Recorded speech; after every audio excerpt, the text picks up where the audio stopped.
Prašťáci. Já jsem Krištof a říkám mi Bujakaša a vítám vás na Akademii 2010.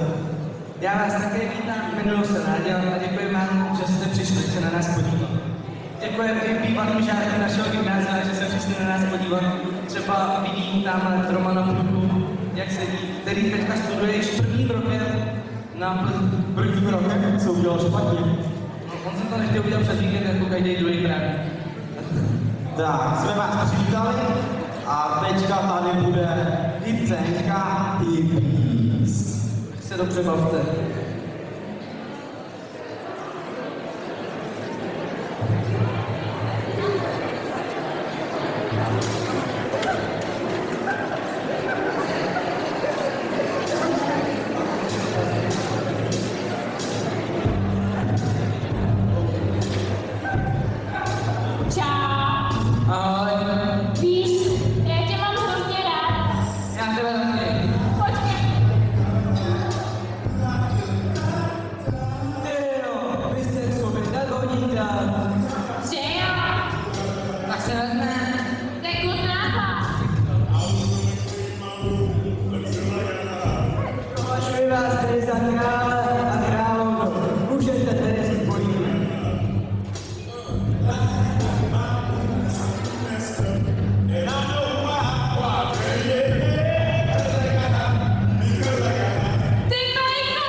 Takže jak jste mohli v první scénce vidět, kde se tady odehrál příběh jedné velice pěkné rodinky.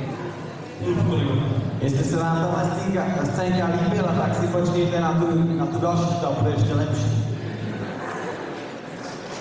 A teď, no tady vtip, ale to zprostej. Mám říct? Paní učitelka, zavřete si uši. Ale on je hodně zprostej. Nevadí, pojď. Pan učitel Vendl, takhle, ano. Podívejte se všichni na pana učitele Vendla. Jako pan učitel, tak máme zdržovat, ale nevím. Jde farář po ulici a šlápne do hovna. Bože, hovno. Sakra, řekl jsem hovno. Kurva, řekl jsem sakra. Do piči, řekl mi kurva. Já to program, stejně jste nechtěli farářem.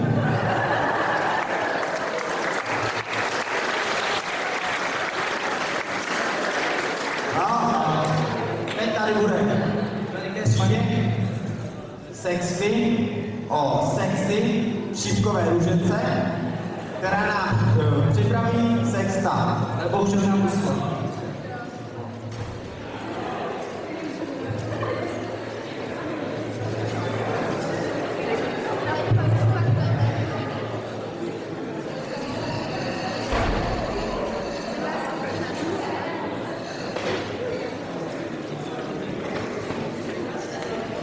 Šípková růženka, nerešovaná pohádka.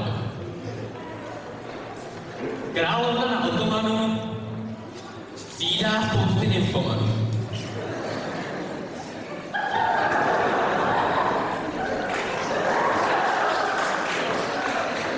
O 9 měsíců díle narodilo se dítě, ale ne bílé. Jeho barva byla černá. Maminka nebyla králně zvěrná.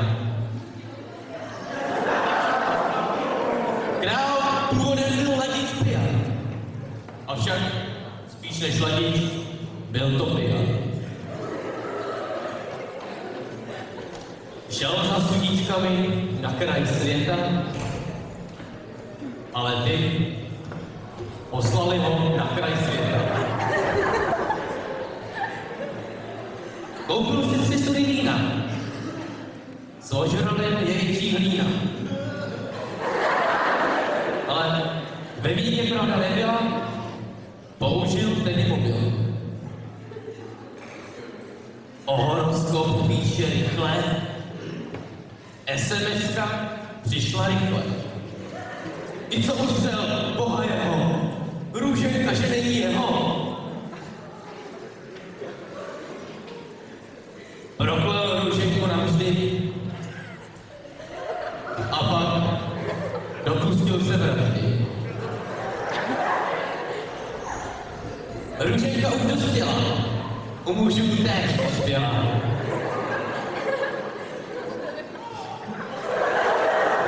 Je to celá maminka, budou další miminka. Růženka se snaží, mlíko se jí sráží. A těžko se jí dýchá, když jí někdo píchá.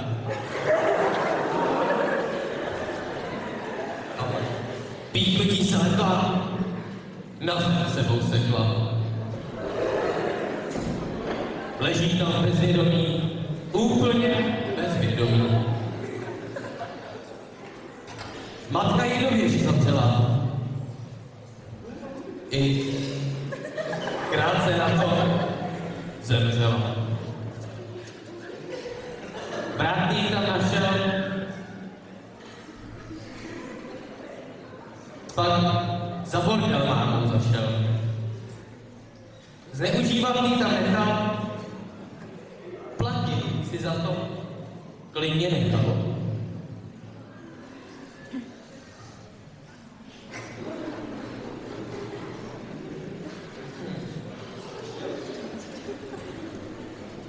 Klidně se na ní podívejte, můžete všechno, jen jí nelíbejte. A tak spí a spí a spí, celé dny spí. Ve dne v noci pořád chrápe, ve snu po princi se stápe. I princ řekl, nebudu se s tím srát a přijel na své bujné moři Mercedesu XL50.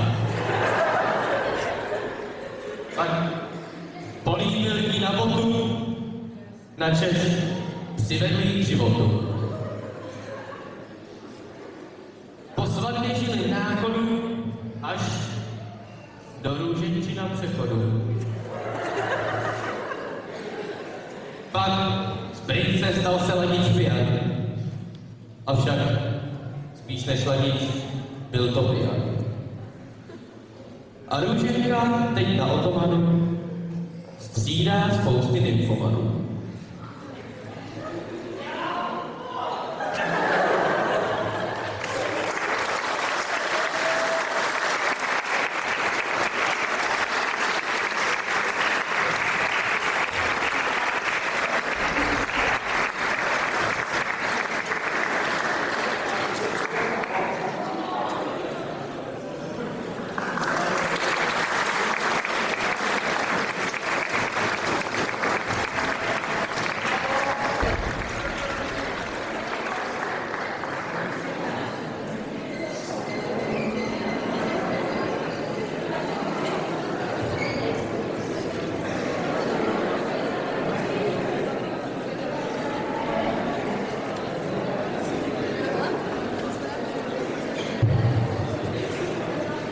Tak jsme tu kočku kozatou probíli. To byla šipárníka, kterou neznáme v mládeřství. A teď, jelikož téma je generace za generací, bude scénka od Primy, která se jmenuje Evoluce. Evoluce. Jdeme na to. Už? Ještě ne. Tak. To je dobře, že jsme se takhle sešli. Po jiném počtu. Protože